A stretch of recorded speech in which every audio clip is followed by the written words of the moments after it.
is how I make the sling strap that converts to a backpack strap for the Mav pack. I have my webbing. I'm using 1 inch for demonstration purposes, so of course all my hardware is also 1 inch. I have 3 clasps and 2 slide buckles. I've already taken care of the ends of my webbing. This is, I believe, nylon, which is why it's really not very sightly, but it is what it is. Okay, so let's get started. First piece you're going to put on is the center clasp. Slide it onto your webbing, put it somewhere in the middle. Now these 2 pieces will go on this side and these 2 pieces will go on this side. So let's start over here. Next piece you're going to put on is the slide buckle. The slide buckles have a right and a wrong side. There's a smooth side, that's the right side, and the other side is not smooth because it's got little open end bits on the ends where they put it together. So right side up, we are going to feed our webbing in the buckle. And essentially what you're doing is making a loop over that sliding bar. So it's under, over, under, and it forms a loop. Okay.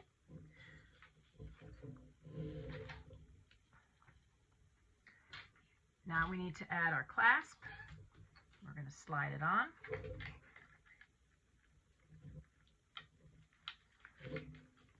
Okay, and then we're going to turn it over. So now what we want to do is we want to take our webbing end and we want to make another loop underneath this slide bar. So I like to give myself some room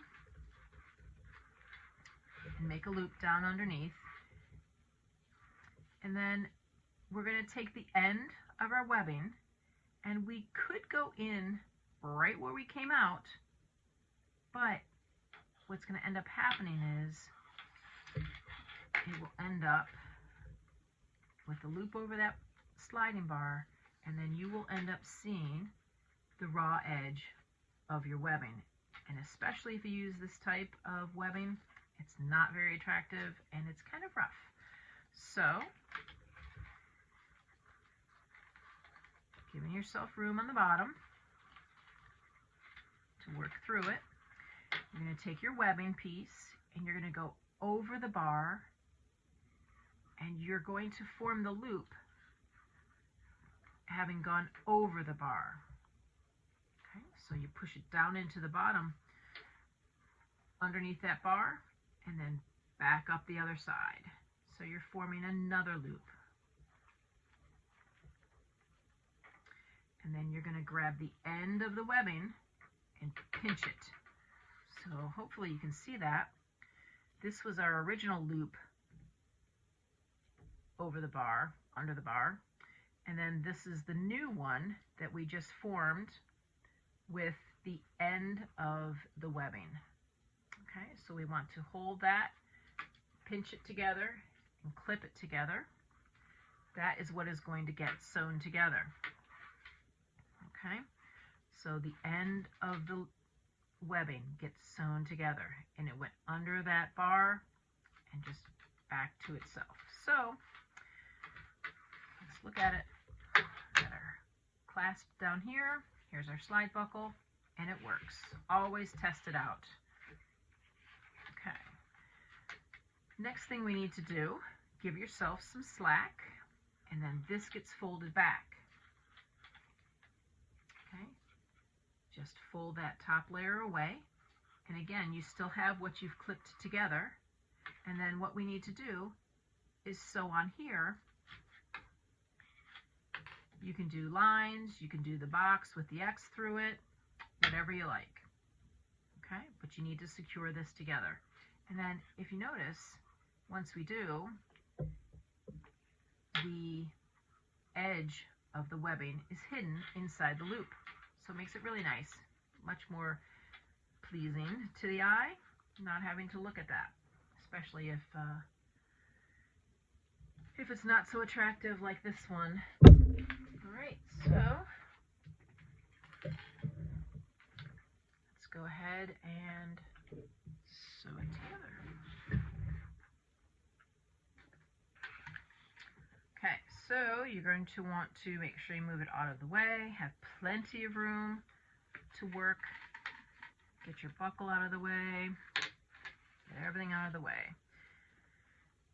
Something that I like to do is start my webbing. When I sew webbing, I like to start in the middle of the webbing so that I can prevent it from shifting. So if I have both layers squarely on top of each other and my presser foot is in the middle of my webbing, drop my needle down, and now it's not going to slide or go anywhere. So, nice little tip. So you can back stitch right away, you can stitch forward. I'm just going to stitch forward.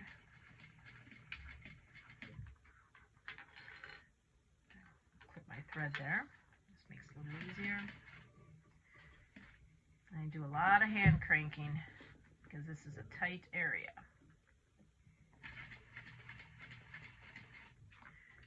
I don't want to go too far to the end because I have that big glob of melted nylon. And if I were to go one more stitch, I'm getting too close to the edge, so I'm going to just lift up and move back just a little bit and make a shorter stitch. Making my box. And now I'm going to make my X.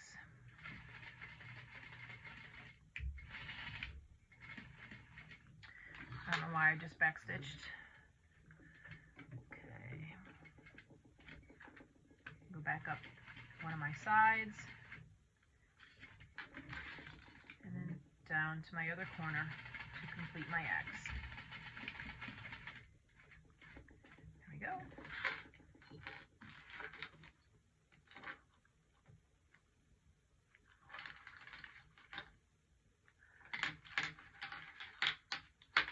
And there we go. All set. Buckle still works. I sewed the right layers together. It's not very attractive down there. It's probably the material. But anyway, so I have my box and my X. Normally I would have gone a little bit further out, but it's getting late and I've done about 5,000 different takes of this, so we're just going to leave it at that. And it's nice that you can at least see the stitching, because I used a lovely shade of purple for you. I'm sewing on a DDL 8700, so no walking foot. That's why I do the trick of starting in the middle, so that if I were to start sewing my webbing from the outside edge, oftentimes I would have shifting going on, so I start in the middle and then just do my back stitching and that kind of thing and going around. Okay, so we have the right side done. Our buckle works. We have the middle. Let's go to the other side. I'm just going to turn it around.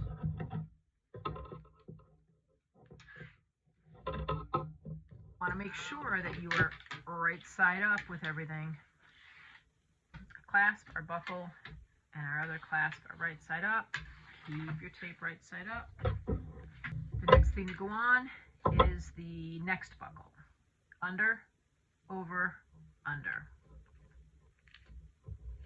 Make sure it slides.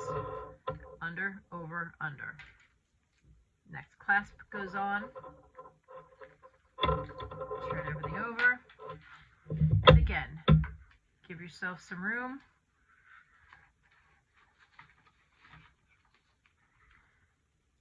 Hold the bar. Take the end. Go across the bar. Put it down into the loop. Take it back up the other side. And once you get it back up the other side, pinch it. And that's what gets clipped together, and that is what gets sewn together. Let's make sure our buckle works. There you go, slides nicely. We have to give ourselves some room. I'm going to put that up top.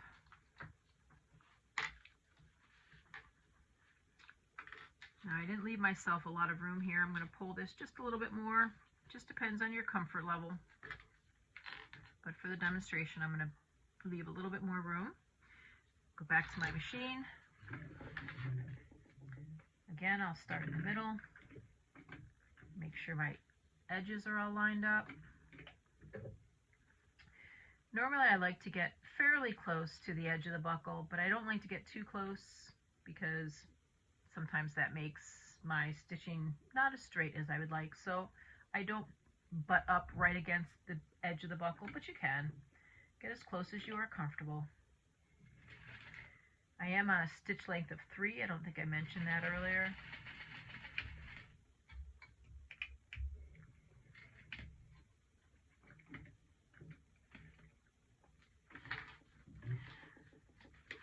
And it doesn't matter which direction you stitch the square in.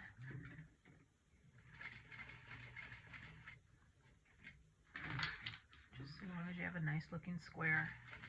Normally I would match my thread color to my webbing, but for demonstration, just wanted you to be able to see it really well.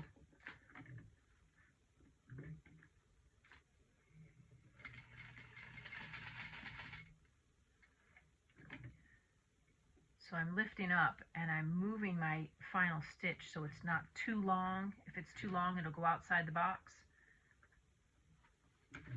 And I want it to match up just nicely. Repeat over one of my other lines and do the other diagonal.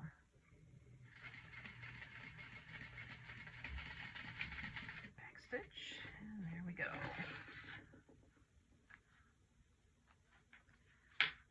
Clip my tails. There you go.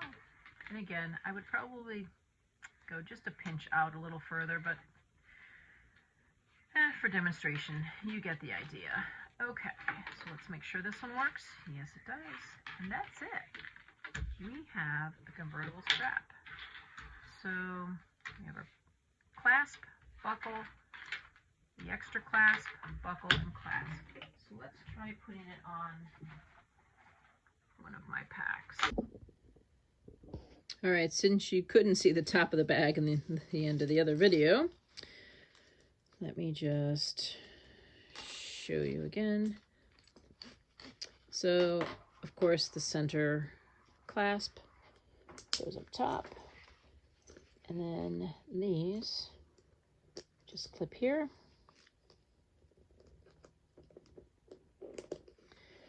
Pretty obvious, but when you're not using it as a backpack, I just shorten the straps. I can use this clasp, maybe add a carabiner. I wouldn't even have to actually I wouldn't even have to add the carabiner. I could clip a little pouch onto here, sunglasses case, maybe some hand sanitizer, sunscreen bottle, maybe if it had a carrying clip of some sort, or chapstick, anything like that. So it can be kind of handy too. So if you're going to carry it as a sling, then just the bottom one goes up here. And then that's it. So see, I do know how to do nice boxes. Much better than the green one. So anyway, hope that helps.